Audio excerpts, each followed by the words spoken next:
Dobrý den, vítám vás z exibiční zóny Future Space by ILAB, kde natáčíme rozhovory se zajímavými partnery této zóny. Mám tu teď svého hosta Dominika Kůfu, klinika firmy BTL. Dobrý den, Dominiku. Dobrý den. Čím se BTL zabývá? Tak BTL je to česká firma s dlouholetou tradicí a zabývá se především zdravotnickou technikou.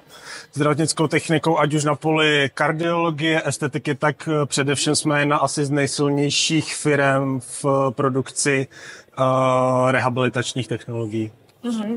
V čem spočívá vaše filozofie? Čím se odlišujete od konkurence? Tak filozofie spočívá asi především v tom, že se snažíme být co nejlepší v pomoci lidem, tím, že jsme zároveň i vývojáři našich technologií, takže velmi efektivně jako hledáme ty možné chybky v těch technologiích a snažíme se dovést k dokonalosti a potom to aplikovat v rámci toho trhu, takže to si myslím, že je unikátnost naší firmy. To určitě je. Jsme na eventu, který se týká lázeňství. Které z vašich technologií se dají použít nebo používají v oblasti lázeňských provozů? Tak je to určitě právě, jak jsem zmínil, právě ta rehabilitační technika. Tam se můžeme bavit o fyzikální terapii. Něco z toho máme třeba i tady v rámci té vyšší fyzikály. Jsou to různé přístupy, ať už v rámci nějaké analgézie, ať už v rámci nějakého uvolnění svalstva, ale potom vlastně v rámci toho lázeňství, tak si myslím, že celkem využitelná i oblast právě té estetické medicíny, která se čím dál tím víc rozšiřuje. A potažmo v rámci nás ještě také ta robotika, která začíná být čím dál tím větším trendem.